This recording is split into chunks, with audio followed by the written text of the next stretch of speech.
우리가 살면서 많은 사람을 만나게 됩니다. 또 많은 일도 만나게 되죠. 뭐 좋은 일도 만나게 되고 뭐 슬픈 일, 안 좋은 일도 만나게 될 수 있습니다. 이때 우리가 속지만 않으면 돼요. 속지만 않으면 이런 사람 저런 사람 만나고 또 좋은 일, 안 좋은 일 만나는데 속지만 않으면 승리하게 됩니다. 속으면 우리가 실수하게 돼요. 안 속는 게 형통입니다. 그럼 어떻게 안 속는 형통의 축복을 누리게 되느냐? 하나님이 함께하는 축복을 누리게 되면 속지 않게 됩니다. 그래서 말씀으로 함께의 축복을 누리고 기도로 함께의 축복을 누리면 됩니다.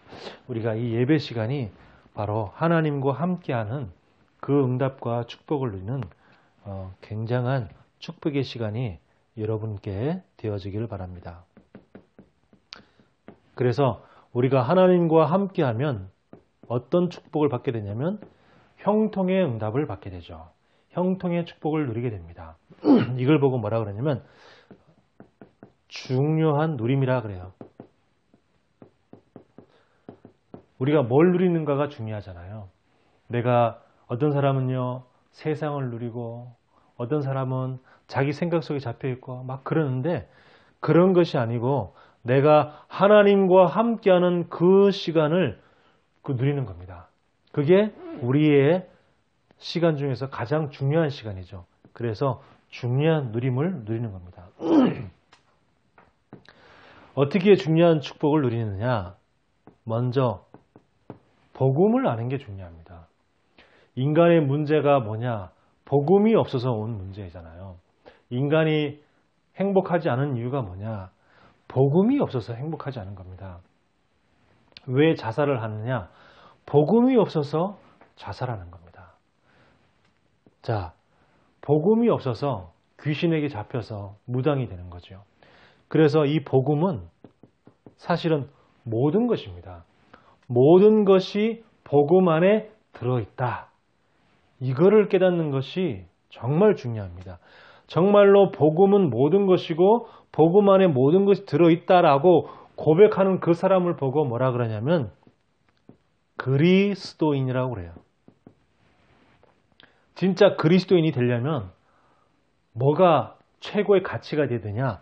복음이 그 사람의 최고의 가치가 되어야 됩니다. 그 사람을 보고 뭐라 그러냐? 그리스도인이라고 그러죠. 기독교가 왜 기독교입니까? 그리스도를 강조하는 그러한 가르침을 가지고 기독교라고 그러죠.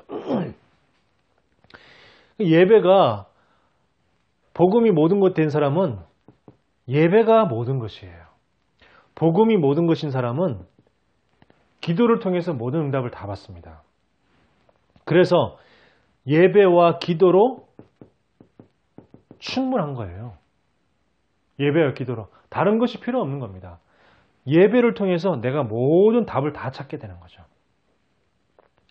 요걸 보고 뭐라 그러냐면 요걸 보고 신앙생활이라 그래요. 신앙생활이 뭐냐?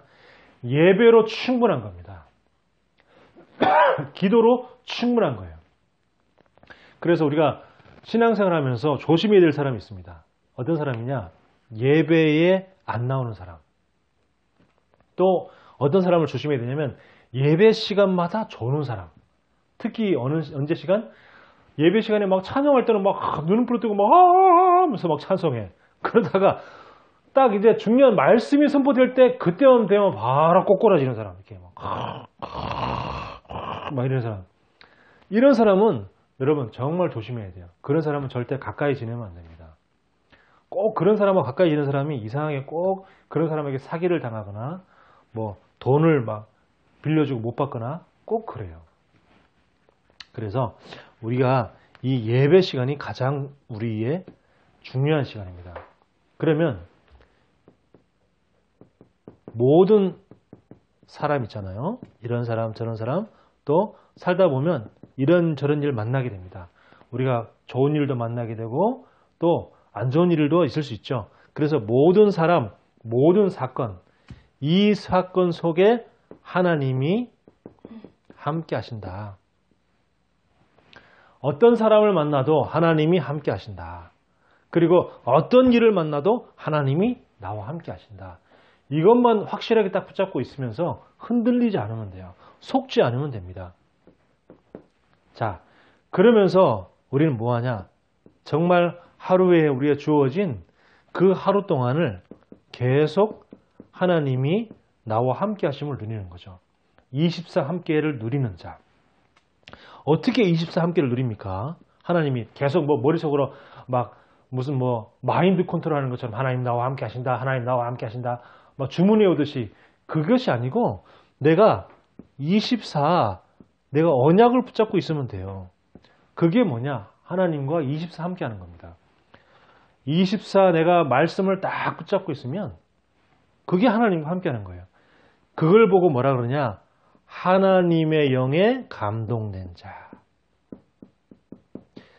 내가 말씀을 계속 붙잡고 있는 사람을 보고 뭐라 그러냐? 하나님의 영에 감동된 자라 그래요. 하나님의 영에 감동된 자. 그래서 우리는 뭐냐? 말씀만 놓치지 않으면 됩니다. 예배만 놓치지 않으면 돼요. 예배를 통해서 계속 뭐하냐? 말씀만 딱 붙잡고 있으면 됩니다. 여러분, 오늘 우리가 주일날 주신 그 말씀을 일주일 동안 계속 한번 붙잡고 한번 기도해 보세요. 그걸 보고 뭐라 그러냐? 24 하나님과 함께하는 축복을 누리는 거고 그 사람이 뭐냐? 하나님의 영에 감동된 자. 자, 오늘 이 요셉의 현장을 한번 들어가 보도록 하겠습니다. 요셉의 현장이 뭐냐면 지금 지난주에 보디발의 부인의 모함을 통해서 요셉이 감옥에 가게 되었습니다. 그 감옥에 가게 되는데 그 감옥에서 있으면서 정치인들을 만나게 되고 그 정치인들의 꿈을 해석해 주죠. 그 꿈을 해석해 준 그 일을 계기로 나중에 누구의 꿈을 해석해 주냐면 바로 왕의 꿈을 해석해 줍니다. 그 바로 왕의 꿈을 해석해 주니까 바로 왕이 뭐라 하냐면 이와 같이 하나님의 영에 감동된 사람을 어찌 찾을 수 있으리요.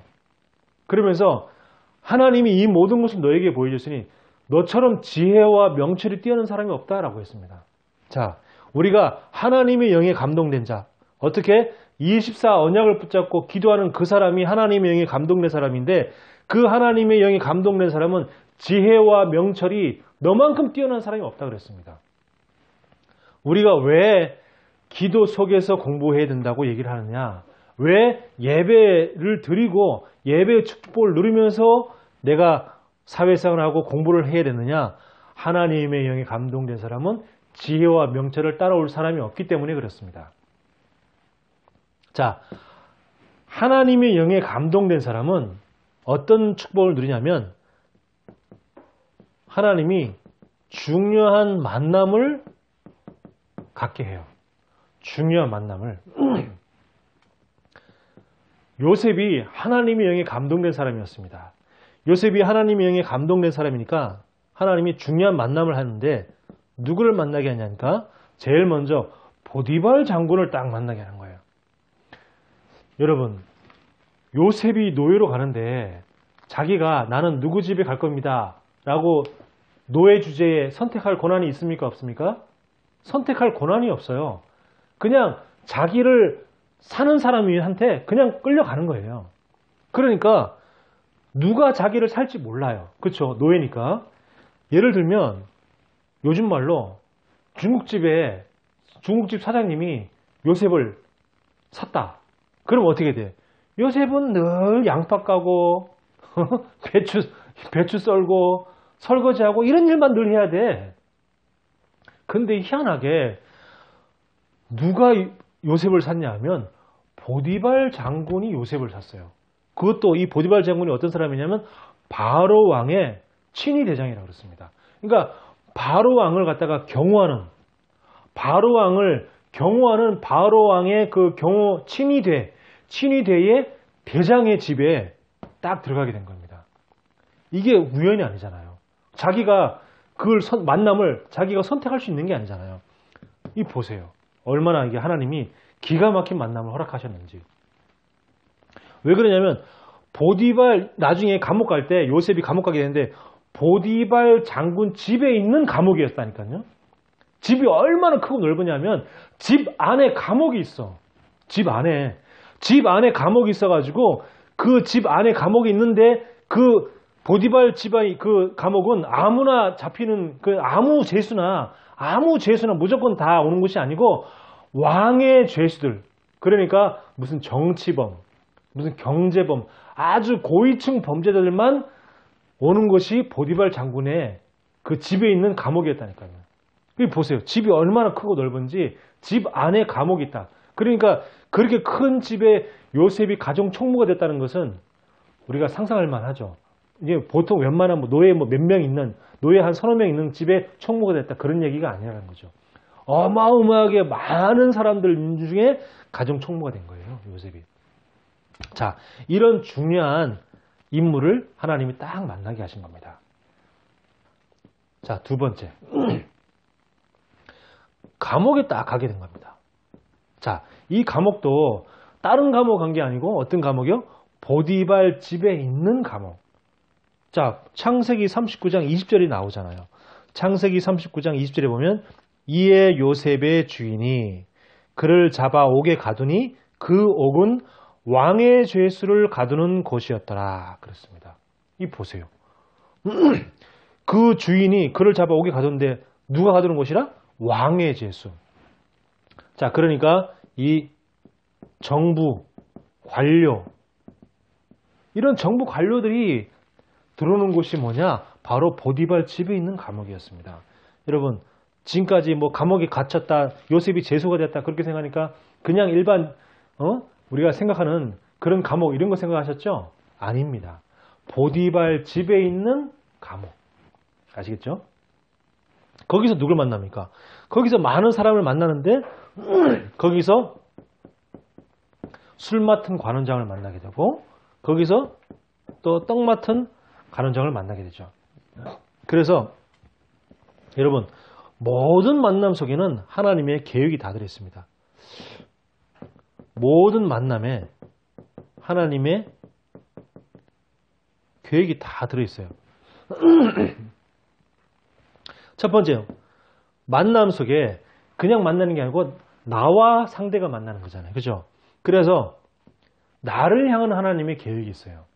나를 향한 하나님의 계획. 주로 어떤 계획이냐? 하나님은 내가 갱신되기를 원하는 하나님의 중요한 계획이 있는 겁니다. 그래서 요셉이 이 만남 속에 또 누굴 만났습니까? 보디발 장군의 부인을 만나게 됐잖아요. 보디발 장군의 부인을 만나게 되는데 보디발 장군 부인이 요셉을 모함해가지고 억울한 누명을 씌워가서 감옥에 집어넣는데 이때 보디발이 아무 말도 하지 않았습니다.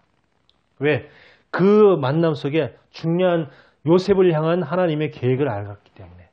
뭐죠? 갱신. 그래서 여러분, 갈등이 온다 할 때, 그죠? 갈등이 왔을 때 뭘 해야 되냐? 상대를 탓하기보다도 나를 먼저 보면서 내가 갱신할 부분이 무엇인가를 찾아야 돼요. 상대를 보면서. 우리 제가 이런 말 하면 좀 뭐하지만 우리 팀에 어떤 그 목사님하고 어떤 목사님 두 분이 지난 화요 모임 때 이렇게 막 약간 큰 소리를 냈어요. 큰 소리를 서로 이제 막 의견을 가지고. 근데 왜 그러냐? 두 사람이 갱신이 안 돼. 서로 의견이 다르면 이제 의견이 다르면 아, 내 생각이 이러네. 저 사람은 저러네. 이렇게 얘기할 수 있는데 그냥 의견이 다른 정도가 아니고 둘이 막 과음을 지르고 막 소리를 지르는 거야. 그 이제 우리 남은 두 사람은 보기에 좀 민망하죠. 이게 이렇게 분위기가 막 그렇게 좀 그러니까 이제 뭐 내가 이제 대신 욕을 해줘가지고 풀렸는데 내가 막 쌍욕을 막 했거든요. 육두문자를 막 써가면서 개 쌍욕을 막 했더니 이제 분위기가 착 풀어졌는데 여러분 만남 속에 갈등이 있을 수 있어요. 왜 갈등이 없겠습니까? 사람과 사람이 아니 같은 집에 태어나가지고 형제지간에도 더 나아가서 한날 한시에 태어난 쌍둥이도 서로 성격이 달라서 갈등이 있는데 남과 남이 다른 환경 속에 자라는 사람인데 왜 갈등이 없겠어요? 그럼 그 갈등 속에서 중요한 답을 찾아야 됩니다. 뭘? 나를 통한 하나님의 계획, 나를 향한 하나님의 계획, 갱신을 해야 된잖아요. 그죠? 갱신을. 근데 갱신을 못하면 자꾸 갈등이 생기는 겁니다. 나를 향한 하나님의 계획, 갱신하라는 거죠. 우리의 영적 상태가 갱신이 되어져야 됩니다. 왜 이런 말도 하잖아요. 불신자들도 이런 말 합니다. 그 사람을 알려면 그 친구를 보라. 이런 말이 있어요. 그 사람을 알려면 그 사람이 노는 친구 있잖아요. 어떤 사람과 어울리냐, 친구들이 도대체 어떤 인간들이냐, 그걸 보면 그 사람의 수준을 알 수 있다는 거예요. 마찬가지입니다. 끼리끼리 논다는 거죠. 내가 누구를 만나느냐를 보면은 그 사람의 영적인 그 상태를 알 수가 있어요. 어떤 사람을 만나서 결혼을, 완전 불신자, 이상하게 불신자 중에서 완전 깡통 같은 쓰레기를 만나서 결혼한다. 그러면 그 사람의 영적 상태를 알 수가 있는 거예요. 그죠? 그래서 내 영적 상태를 갱신해라. 자, 두 번째. 나에게만 하나님의 계획이 있는 게 아니라 상대를 향한 하나님의 계획도 있어요. 그 사람을 향한 하나님의 계획이 있습니다. 그게 뭐죠? 살리는 거예요. 하나님이 그 사람을 살리라고. 간단한 겁니다. 요셉이 보디발을 살리는 겁니다. 보디발을 살렸어요. 요셉이 감옥 가가지고 술 맡은 간원장을 살렸습니다. 떡 맡은 간원장을 살려버렸잖아요. 네. 요셉이 총리가 된 다음에도 보디발 장군 부인을 부르지 않았어요. 네. 부르지 않았습니다. 그래 안 부르고 뭐 했냐? 보디발 장군 부인을 가지고 야 네가 말이야 내가 노예에 있을 때 감히 나를 갖다가 누명을 씌워가지고 감옥에 보내? 그런 말 하지 않았어요. 보디발 장군 아내를 살린 겁니다. 자, 나를 향한 하나님의 계획, 상대를 향한 하나님의 계획. 그리고 뭐죠? 모든 만남을 축복으로 만드는 겁니다. 모든 만남을. 요셉이 노예 신분을 해서 최선을 다했더니 보디발 장군과의 만남이 최고 축복이 되었죠. 또 감옥에 가서도요. 죄수들을 최선을 다해 섬겼더니 죄수들과의 만남이 축복이 되었습니다. 그 사람을 살리는 축복이 되었죠. 그래서 만남을 살려라. 만남을 축복으로 만들어라. 자, 이렇게 중요한 만남의 축복을 누리니까 어떻게 되냐? 또 하나님이 중요한 사건을 만나게 합니다. 하나님의 영에 감동된 사람은 하나님이 중요한 사건을 만나게 하셔요. 자, 중요한 사건을 만나게 하는데 보디발 부인이 요셉을 모함한 거죠. 어느 날 보디발 부인이 요셉을 모함해가지고 억울한 누명을 쓰고 감옥에 가게 된 겁니다. 자, 이걸 누가 한 거죠? 보디발 부인이 한 것처럼 보이지만 사실은 하나님이 하시는 거잖아요. 이게 감옥에 가게 되는데. 자, 여러분 잘 보십시오. 내가 하나님의 영에 감동된 사람이 맞다면 내가 억울한 누명을 쓰는 것도 내가 이런 억울한 사건도 사실은 뭐죠? 축복이 되는 겁니다. 요셉이 감옥 가기를 참 잘했죠. 보디발 부인이 요셉을 모함해가지고 누명 씌워가지고 감옥에 보내기를 참 잘했죠. 요셉이 보디발 부인 덕분으로 감옥에 안 갔으면 어떻게 했습니까? 안 갔으면은 이런 술 맡은 관원장, 떡 맡은 관원장을 만날 일도 없어. 술 맡은 관원장, 떡 맡은 관원장을 만날 일이 없으면 어떻게 됩니까? 나중에 그 사람의 꿈을 해석해 줄 일도 없고 꿈을 해석해 주지 않으면 어떻게 돼요? 보디발을 바로 왕을 만날 일도 없어. 그러니까 누구요? 보디발 장군 부인이 요셉에게는 은인이야. 축복의 사람이야. 우리 인간적으로 그 당시 생각할 때 어떻게 됩니까? 나는 정말 이 순수하게 죄를 안 지으려고 그런 건데 그런 나를 갖다가 모함을 해가지고 억울하게 누명을 씌워가지고 감옥까지 가가지고 죄수로 만들다니 이런 생각할 수 있잖아요. 인간적인 생각으로. 그런데 가만히 한번 보세요. 물론 영적 상태가 바닥인 사람이 억울한 누명을 썼다. 그거는 하나님 그 사람 정신 차리라고 하나님이 그런 사건을 내리는 거지만, 그게 아니고 내가 늘 예배 속에 있고 언약을 늘 놓치지 않고 그런 하나님의 영에 감동된 사람인데, 그런 언약의 흐름 속에 늘 있는데 이런 억울한 사건을 만났다 하면, 그거는 뭐냐, 하나님이 중요한 계획을 가지고 그 억울한 사건도 하나님이 축복으로 만드시는 하나님의 중요한 계획 속에 있는 거예요. 근데 내가 이런 상태에 있지 아니하고, 내가 막 예배도 늘 안 드리고 내가 언약도 놓치고 말씀 흐름도 끊어진 상태에서 이런 억울한 일을 만났다. 그거는 뭐예요? 하나님이 정신 차려 이 친구야. 네가 지금 빨리 복음 속에 들어와. 다시 돌아와. 언약 회복해. 하려고 하는 그런 계획이지만, 그게 아니고 내가 늘 언약 속에 말씀 흐름 속에 있는데 이런 일을 당했다. 그거는 그 사건을 통해서 하나님이 더 큰 응답을 주시려고 하는 하나님의 축복인 거죠. 그렇죠? 요셉이 지금 이 사건을 통해서 하나님 더 큰 응답과 더 큰 축복으로 하나님이 이게 끌고 가시는 거잖아요. 몰아가시는 거란 말이에요. 그걸 우리가 모르면 안 되는 거죠. 자, 이렇게 되니까, 자, 하나님 또 어떤 사건을 벌이시냐? 술 맡은 관원장하고 떡 맡은 관원장의 이게 뭐야? 꿈을 꾸게 되어지고, 또 꿈을 이렇게 딱 해석하게 되어지는 이런 사건이 딱 생기는 겁니다. 자, 어느 날, 한 날 한시에 똑같은 날 둘이 똑같은 꿈을 꾸게 돼요. 어떤 꿈을 꾸냐면, 자, 술 맡은 관원장은 이게 포도나무 가지가 세 갈래로 딱 나와 있는데, 그 포도나무가 풍성하게 포도가 너무 잘 익었어. 그래가지고 꿈에 자기가 그 포도나무를 가지고 짜가지고 그래가지고 술을 만들어서 바로왕의 잔에다가 술을 딱 따라다니는 꿈을 꿨어요. 자, 그 꿈을 가지고 이제 요셉이 해석을 하지 않습니까? 아, 나무 가지가 3개라는 것은 앞으로 3일 이내에 중요한 일이 생길 거라는 걸 얘기합니다. 그리고 바로왕에게 술을 따라주는 것은 뭐냐면, 이제 당신이 원래의 그 직업을 회복해가지고 복직을 해가지고 그래가지고 당신이 이제는 그 바로왕에게 다시 술 따르는 그 일을 다시 회복하게 될 겁니다. 그거를 가르쳐 주는 거다. 이게 얘기를 하시는 거죠. 꿈을 해석해 주는 겁니다. 그랬더니 그 꿈을 그 해석을 딱 가만 들으니까 떡 맡은 관원장이 또 자기도 그럼 내 꿈도 좀 해석해 주라는 거예요. 그 무슨 꿈을 꾸었습니까? 하니까, 아니 내 머리에 떡이 3광주리가 있는데, 1광주리, 2광주리, 3광주리 떡이 가득 차 있는데, 이게 새들이 날라와가지고 내 머리에 있는 떡을 갖다가 다 쪼아먹었다는 거예요. 다 쪼아먹었다니까 어떻게 됩니까?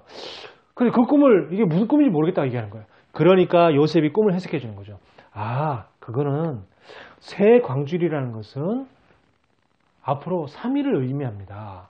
그런데 앞으로 3일 후에 당신이 목이 매달려서 당신의 머리를 새들이 쪼아먹을 겁니다. 그 얘기를 한 거예요. 근데 아마 그때 만약 긴가민가 했겠죠. 설마 진짜일까? 막 이런 얘기도 생각했겠죠. 근데 3일 후가 무슨 날이냐면 바로왕의 생일이었어요. 3일 후에 바로왕의 생일이었는데, 그 요셉의 꿈의 해석처럼 술 맡은 관원장은 복직이 되어지고 다시 복직이 회복돼가지고 바로왕의 술을 따르는 그 일을 계속하게 되어지고, 떡 맡은 관원장은 정말 그 바로왕의 생일날 죽게 되어지는 이런 일을 겪게 되었죠. 자, 이런 사건을 하게 되는데 어느 날 이 사건을 통해서 어떻게 돼요? 바로왕의 꿈도 나중에 해석하게 되는, 그런 걸 통해서 어떻게 돼요? 애굽의 총리가 되는 이런 사건을 또 만나게 되는 거죠. 그래서 우리가 기억해야 될 것이 뭐냐? 모든 사건 속에는요, 하나님의 계획이 있습니다. 여러분, 모든 만남 속에 하나님의 계획이 있지만 모든 사건 속에서도 하나님의 중요한 계획이 있어요. 자, 모든 사건 속에서도 하나님의 중요한 계획이 있죠. 자, 요셉이 형들에게 팔렸습니다. 형들이 요셉을 판 사건은 뭐죠? 요셉이 무임으로 돈 한 푼 안 들이고 요셉이 애굽으로 가게 되는 그런 중요한 일이었잖아요. 그럼 맞아요. 요셉 형들이 요셉을 안 팔았으면 어떻게 돼? 그럼 요셉이 애굽에 갈 일이 없어. 어떻게 가? 그 먼 나라를 어떻게 가냐고. 갈 수가 없지. 그리고 간다 하더라도 얼마나 또 차비가 많이 들겠어. 그죠? 근데 팔려가니까 돈 한 푼 안 들이고 요셉 가는 거야. 우리가 미국 한번 가보려고 그랬어요. 강대국. 미국 가려면 최소 12시간, 14시간이 걸리는데 비행기 타고 그 비행기 값만 해도 200만 원이 넘어가. 비행기상만 해도. 그러면 어떻게 가? 못 가. 근데 보세요. 요셉은 돈 한 푼 안 들이고 갔어. 형들 덕분에. 그죠? 그래서 여러분 뭐 누구누구 때문에 그러면서 막 욕하고 막 마음에 상처 품고 그럴 필요가 없어요. 그분 덕분에. 그 사람 덕분에 내가. 요셉이 누구 덕분에? 형들 덕분에. 형들 새끼들 때문에가 아니고 누구 때문에가 아니고 누구 덕분에. 형들 덕분에 내가 애굽으로 가게 되었어. 보디발의 부인 덕분에 내가 감옥으로 가게 됐어. 그렇죠? 덕분입니다. 자, 보디발 부인의 모함. 그 사건은 뭐죠? 중요한 감옥으로 와서 중요한 정치인들의 그 인맥을 만드는 그런 일이었잖아요. 인맥을 만드는. 중요한 인맥이 형성 딱 돼가지고 그 사람을 통해서 그 인맥을 통해서 어떻게 돼? 나중에 그 사람이 바로왕에게 제가 이런 일이 있었습니다. 라고 해가지고 그래? 그러면은 그 사람 빨리 데려와! 해가지고 꿈을 해석하잖아요. 자, 그런데 중요한 건 뭐냐면 3일 후에 술 맡은 관원장이 복직을 회복하게 되는데 성경에 뭐라 그랬냐면 술 맡은 관원장이 요셉을 기억하지 못하고 잊었더라 그랬어요. 요셉을 잊어먹은 거예요. 요셉이 뭐라냐면 나중에 갈 때 이제 요셉이 그 술 맡은 관원장이 풀려날 때 감옥에서 풀려날 때 이렇게 얘기했거든요. 나는 죄를 지은 적이 없는데 근데 이 감옥에 왔습니다. 혹시 나가게 되면 나를 생각해 달라고 그랬어요. 근데 잊어먹었어. 그것도 잠깐 잊어먹은 게 아니라 2년 동안이나. 이것도 중요한 하나님의 계획이 있는 거죠. 2년 동안 요셉을 기억을 못해. 자, 그래서 이 기억을 못한 것은 하나님의 이 시간표를 기다리는 중요한 하나님의 시간표를 딱 맞추는 그런 중요한 사건이었단 말이에요. 이 요셉이 왜 아무 소식이 없을까? 아마 그렇겠죠? 근데 이걸 잊기를 너무 잘한 거야. 그걸 기억했으면 큰일 날 뻔했어. 잘 잊었어. 이 술 맡은 관원장이 요셉을 너무 잘 잊은 거야. 안 잊었으면 요셉이 총리가 못 돼. 잊어먹었기 때문에 요셉이 총리가 될 수 있었어. 아니 그게 무슨 말일까?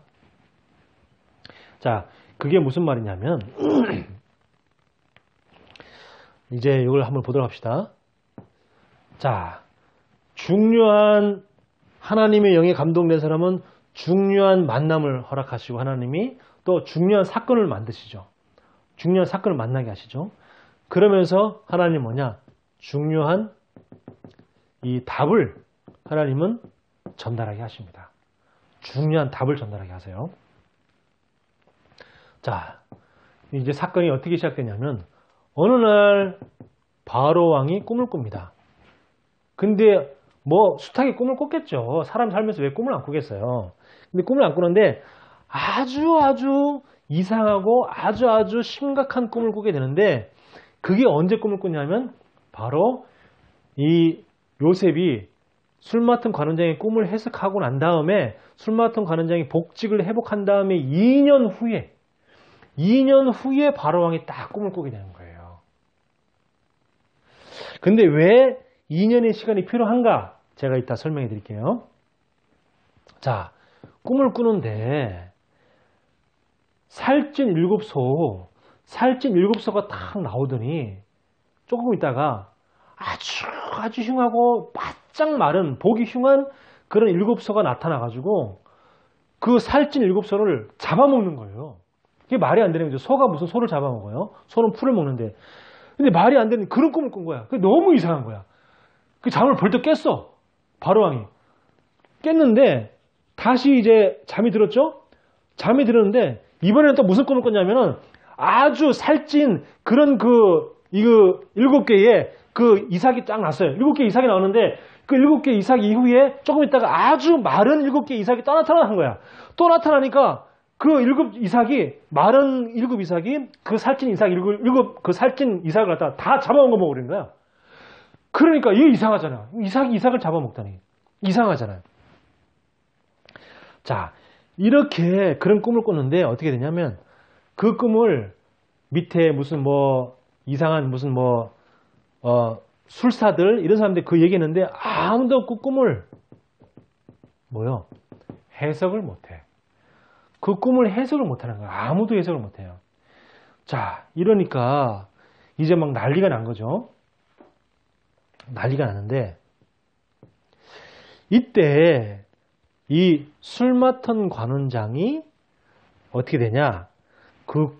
이제 그때서야 요셉을 기억합니다. 술 맡은 관원장이 그때서야 요셉을 딱 기억해요.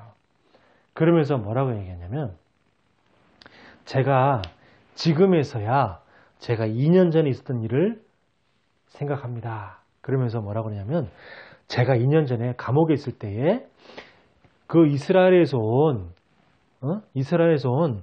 그 요셉이라는 아이를 만났는데 그 요셉이라는 아이가 제가 꿈을 꾸는데 그 꿈을 해석해 줬습니다. 근데 그 꿈을 해석해 준 대로 저는 복직이 되었고 떡 맡은 관원장은 죽게 되었습니다. 그 얘기를 딱 한 거예요. 그러니까 바로왕이 그래? 그러면 빨리 그 사람 데려와. 청년을 데리고 와. 그래가지고 이제 요셉이 드디어 2년 만에 이제 감옥에 나와서 수염을 깎고 옷을 딱 갈아입고 왕 앞에 딱 나가게 되죠. 그래서 이제 꿈을 해석합니다. 이제 바로왕의 꿈을 이제 해석을 하게 됩니다. 자, 이 얘기를 하죠.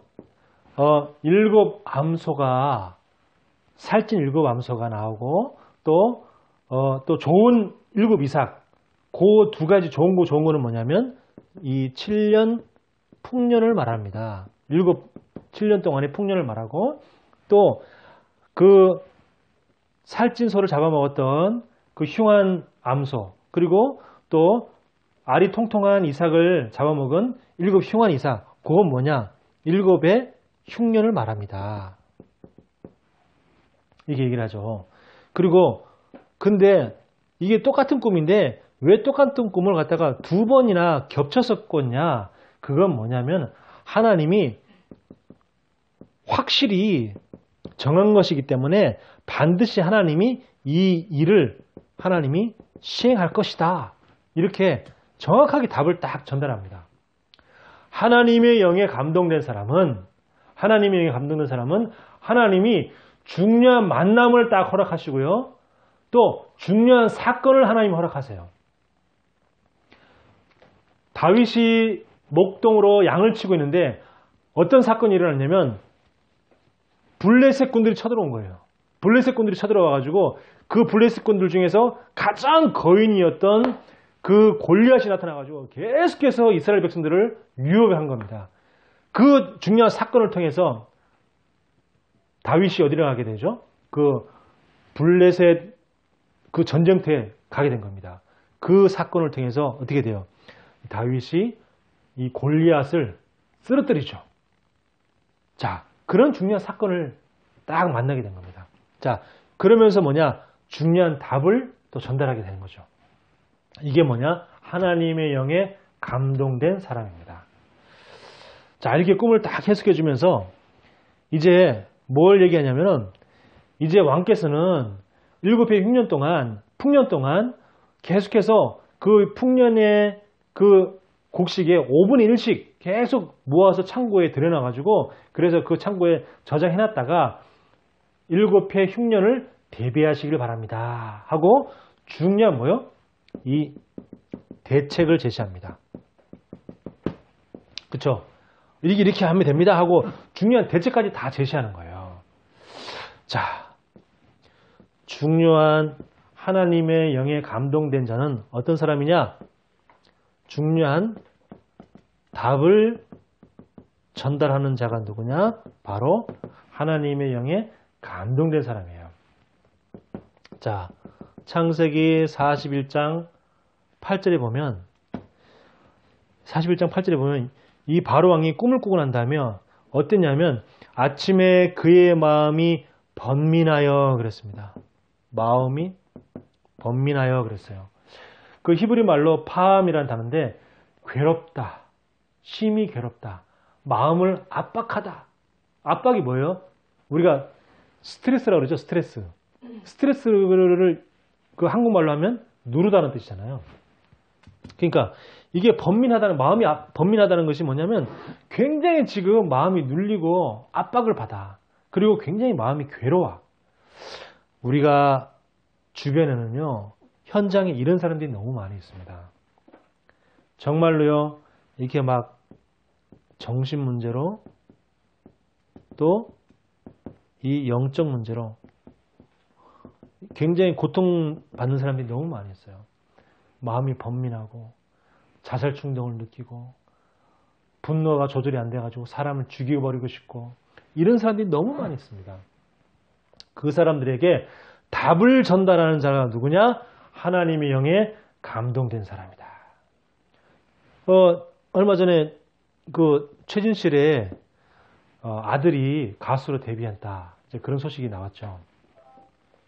부모님의 그 영적인 문제가 정말 그 가수로 데뷔한 그 아들에게 전달이 안 되면 참 좋겠지만 그러면 얼마나 좋겠어요. 근데 또 그렇지 않게 되리라는 보장을 못 하거든요. 네. 정말 우리가 정말 기도를 해줘야 될 수도 있어요. 그래서 이게 마음이 너무 이게 번민하니까 사람들이요, 이 자살 충동에 시달리는 사람이 너무 많아요. 예. 왜 그럽니까? 인생에 답이 없었어. 인생에 답이 없으니까 자살하는 거잖아요. 인생에 답이 있는데 왜 자살합니까? 그런 사람들에게 뭐냐? 답을 전달해 주는 자가 누구냐? 하나님의 영에 감동된 자. 그리고 뭐죠? 하나님의 계획을 가르쳐 주는 자. 하나님의 계획을 가르쳐 주는 자가 누구냐? 하나님의 영에 감동된 사람. 자, 우리는 바로 이런 하나님의 영에 감동된 자로 하나님이 저와 여러분을 부르셨어요. 자, 그러면서 하나님의 영에 감동된 사람의 우리의 중요한 자세가 있습니다. 하나님이 우리에게 중요한 만남도 허락하시고 중요한 사건도 주시고 또 중요한 답도 전달하게 하시는데 우리에게 필요한 또 중요한 자세가 있습니다. 한번 볼게요. 창세기 39장 22절에서 23절 한번 볼게요.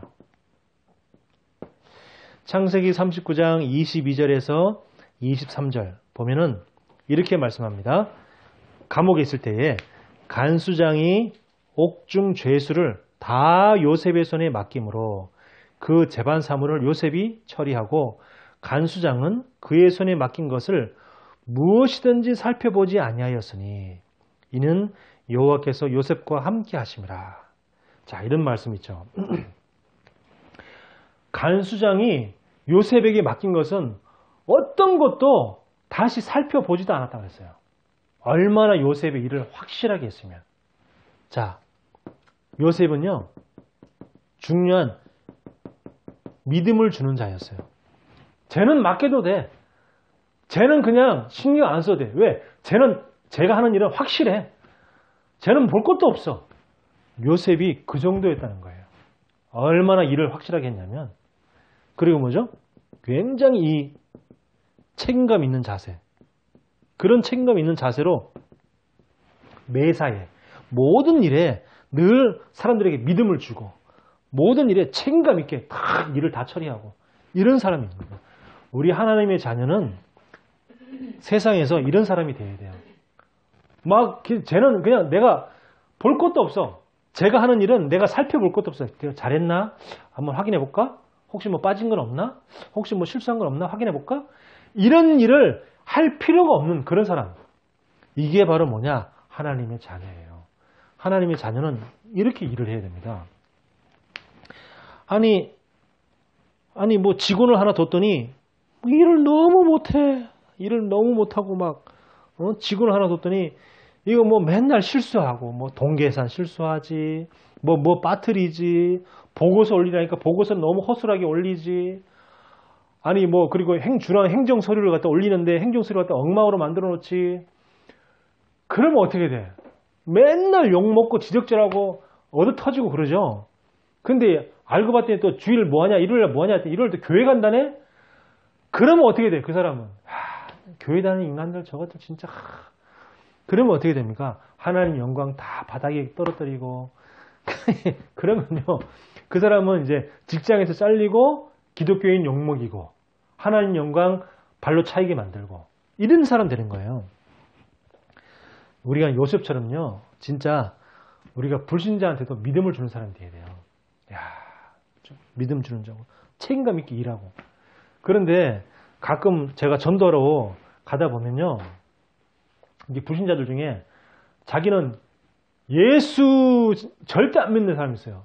왜 그러냐? 그런 사람 어떤 사람이냐? 주로 보면 교회 다니는 사람, 장로나 집사한테 사업을 하다가 그 사람들한테 사기를 당했어. 예수 믿는 사람한테 사기를 당한 거야. 그러니까 자기는 절대 교회 안 다닐 거라는 거예요. 교회 다니는 놈들 다 도둑놈들이라는 거예요.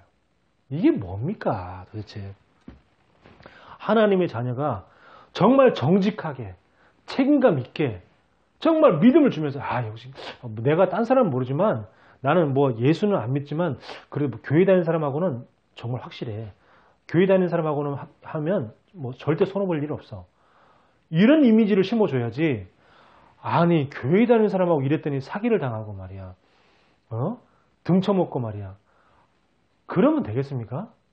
아니 저는 그런 사람 많이 만났어요. 현장에 전도하러 다니보니까 교회 다니는 사람하고 거래했더니 교회 다니는 사람이 등쳐먹었다. 이런 얘기 많이 들었어요. 제가요 우리 저 파주에 그때 그 파주에 어떤 집사님이 그 공장을 운영하면서 이렇게 프레스를 만들어서 무슨 이렇게 기계를 만드는데 그 기계를 만드는 그 일을 업준 윗사람이 이렇게 만들어달라고 주문을 내린 사람이 우리 보고만에 있는 교회의 장로님이야. 보고만의 장로님인데 결제를 안 해주는 거야. 돈을. 계속 결제를 안 해줘. 주문을 해놓고 그래서 물건을 가져가. 주문해놓고 물건 가져가면서 돈을 안 해줘. 그래놓고는 일주일에 한 번씩 와서 예배 드리자 그러면서 예배 드리고 뭐 기도처 뭐 읽어주고 막 이런다는 거예요. 그 사람이 예수님 믿겠어요? 그 사람이 마음에 믿음이 들어가겠어요? 환장하는 거지. 복음 있는 교회의 장로가 그러면 되겠습니까? 믿음이 약한 어린 불신자 같은 사람한테 확실하게 탁탁 일을 처리해주면서 그러면서 예수 믿게 만들어야지. 일은 그따위로 하면서 일주일에 한 번씩 와서 뭐 예배 드리자 그러고 뭐 기도하면 된다고 해쌌고 그게 무슨 뭐 사람 감정 갖고 장난치는 것도 아니고. 자, 우리는요 이런 사람이 돼야 돼요. 믿음을 주는 자. 저 사람 맡기면 저 사람은 확실해. 저 사람은 내가 뭐 맡을 것도 없어. 뭐 할 것도 없어. 저 사람은 뭐 밤이 새도록 뭐 자기 맡은 일은 확실하게 처리하는 사람이야. 뭐 일하다가도 뭐 6시만 되면 땡 하고 가는 사람 뭐 이런 사람 요즘에 다 그렇게 하잖아요. 여러분 너무 그렇게 우리 물론 6시에 퇴근해야 되지만 너무 그런 식으로 일을 하면 안 돼요. 칼같이. 뭔가 맡은 일은 확실하게. 그렇지 우리 제가 가고 있는 그 다락방에 목요일날 연신내 다락방 가고 있는 그분의 딸이 지금 어린이집 교사인데 일을 너무 확실하게 해가지고 칭찬을 너무 받는다는 거예요. 원장이 너무 칭찬하고 막 유치원 어린이집 부모들이 너무 막 칭찬하고 너무 아이들한테 잘하고 맡은 일도 확실하게 일처리를 하니까 원장도 칭찬하지 부모들도 다 칭찬하지 막 그런다는 거예요. 근데 문제는 뭐야? 단점은 예술을 합니다. 네. 우리가 그래서 이제 계속 기도하고 있는데 우리가 믿음을 확실하게 하면서 일도 확실하게 해야지 믿음 잘하는데 일을 엉망으로 한다든지 일은 잘하면서 예배를 놓친다든지 그러면 안 돼요. 그리고 이번에 보세요. LH 직원 2명 자살한 거 보세요. 어제 또 자살했다고 하더라고요. 파주에 있는 LH 직원이 일을 그따위로 하니까 무슨 돈을 갖다가 이렇게 속인다든지 돈을 자기가 횡령을 한다든지 무슨 그래가지고 막 무슨 비리를 저지른다든지 그러면 되겠냐고요. 이게 뭐냐? 하나님의 영에 감동된 사람의 중요한 자세. 아까 그 어린이집 그 사람이 맨날 저녁에 8시 9시에 온대. 아니 6시면 그 일이 끝나지 않으세요? 내가 물어봤어요. 딸이 맨날 저 집에 오면 8시 9시라는 거예요. 왜 그렇게 늦게 와요? 그랬더니 6시에 일 끝나고 난 다음에도 그 원장님이 이렇게 행정을 잘 못해가지고 원장 일까지 다 처리해 준다고. 집에 8시 9시에 집에 온다는 거예요. 그러니까 원장이 막 계속 돈을 더 주면서 더 붙잡고 있으라고 하는 거야 막. 자, 그러면서요 우리는 뭐죠? 어떤 자세를 갖고 있어야 되냐? 하나님 중심, 사람 중심. 하나님 중심, 그러면서 우리는 현장 중심. 이런 자세. 자, 창세기 40장 8절에 보니까 뭐라 그럽니까? 이제 그 술 맡은 관원장이 꿈을 꿨는데 막 이때 이 요셉이 뭐라 하냐면 해석은 하나님께 있지 아니하나이까 이렇게 말했어요. 요셉이 해석은 제가 잘합니다. 제가 한번 해석해 드릴 테니까 한번 말씀해 주세요. 보통 그렇게 얘기하잖아요. 근데 요셉이 뭐라냐면 해석은 하나님께 있지 아니하나이까 이렇게 얘기를 했어요. 절대 자기를 드러내지 않았어요. 자기를. 또 보세요.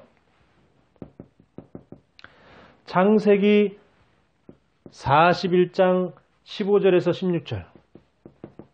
자, 바로왕이 꿈을 꿨을 때 요셉을 불렀잖아요. 그때 말합니다. 15절에 보면 바로가 요셉에게 이르되 내가 한 꿈을 꾸었으나 그것을 해석하는 자가 없더니 들은즉 너는 꿈을 들으면 능히 푼다 하더라. 자, 이렇게 얘기했습니다. 그때 요셉이 하는 말 보세요. 요셉이 바로에게 대답하여 이르되 내가 아니라 하나님께서 바로에게 편안한 대답을 하시리다. 아니 요셉이 꿈 해석해 줬잖아요. 술 맡은 관원장 꿈을. 근데 그 얘기를 듣고 지금 바로왕이 얘기했더니 요셉이 뭐라냐면 제가 아닙니다. 제가 아니고 하나님께서 바로왕에게 편안한 답을 주실 겁니다. 이렇게 얘기를 했어요. 뭐요? 중심이 절대 자기를 드러내지 않았어요. 계속 하나님만 높여드리고, 그죠? 하나님께 영광 돌리고. 그러는 어떻게 하죠? 요셉은 아주 겸손한 자세. 내가 했더니 그거 내가 한 거 아니야? 그런 사람은 아직 좀 수준 낮은 사람. 응? 야, 그거 내가 한 거야. 내가 했더니 그렇게 된 거 아니야? 자신. 내가 원래 그런 거 좀 잘해. 그런 건 약간 이렇게 수준이 좀 낮은 사람. 내가 아니고 하나님이 하신 거야. 내가 하나님이 하시니까 그렇게 된 거지. 이게 바로 하나님의 감동된 요셉인 거예요. 요셉 보세요. 얼마나 멋있는지. 이런 우리 멋있는 자 되길 바랍니다. 자, 그래서 또 두 번째 보니까 요셉이 총리가 된 다음에요. 창세기 41장 45절에. 창세기 41장 45절에 보니까 총리가 돼가지고 이렇게 합니다. 요셉이 애굽왕 바로 앞에 설 때에 30세라. 그가 바로 앞을 떠나 애굽 온 땅을 순찰하니. 자, 아까 여기 왜 30세라는 나이가 왜 나왔냐면은 애굽에서 총리가 되려면 최소 30세가 돼야 되는 거예요. 최소 30세가. 근데 아까 술 맡은 관원장, 떡 맡은 관원장의 꿈을 해석할 때 나이가 몇 살이었냐면 28이었어. 그래서 창세기 41장 1절에 보면 만 2년 후에 바로가 꿈을 꾼즉 그랬잖아요. 그러니까 28살 되니까 하나님이 아직 총리가 될 나이가 아니야. 그러니까 하나님이 2년 동안 감옥에 더 놔둔 거야.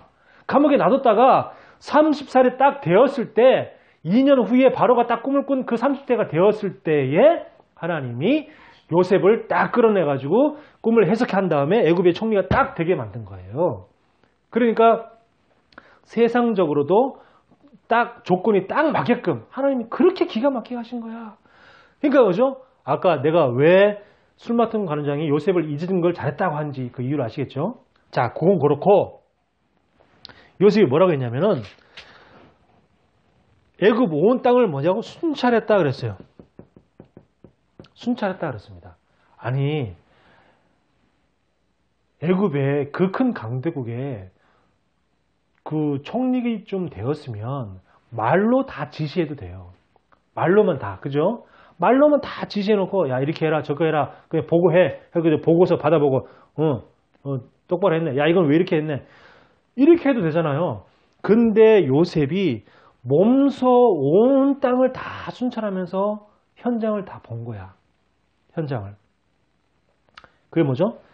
이게 요즘에 그 탁상 공론으로 이런 거 하는 거 너무 많잖아요. 공무원들이 일처리를.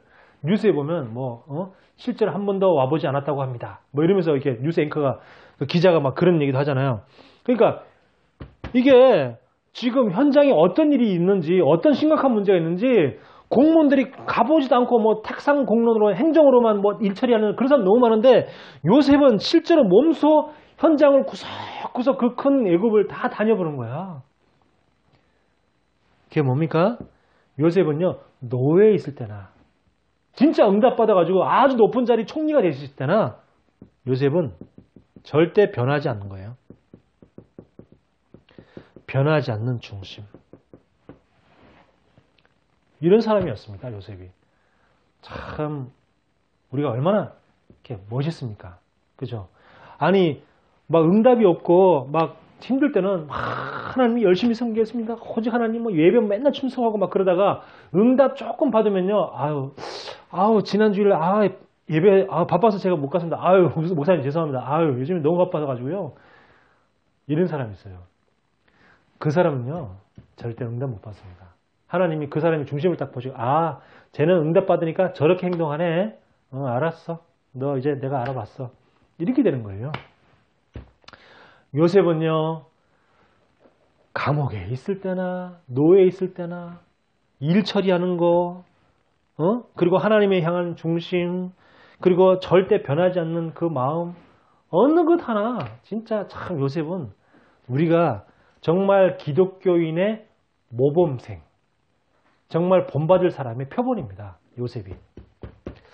그래서 우리가 정말로 하나님의 영에 감동된 사람 영적으로도 하나님의 영에 감동됐고 그리고 육신적으로도 정말 불신자에게 인정받는 그러면서 응답받아도 들뜨거나 흥분하거나 변하지 않는 대부분 사람 그래요. 대부분 사람은 응답 좀 받으면 막 흥분해가지고 막 그러다가 조그만 문제 생기면 막 낙심해가지고 시무룩하게 있고 진짜 한 대 줘 펼 수도 없고 여러분 하나님의 자녀는요 중심이 바뀌면 안 돼요.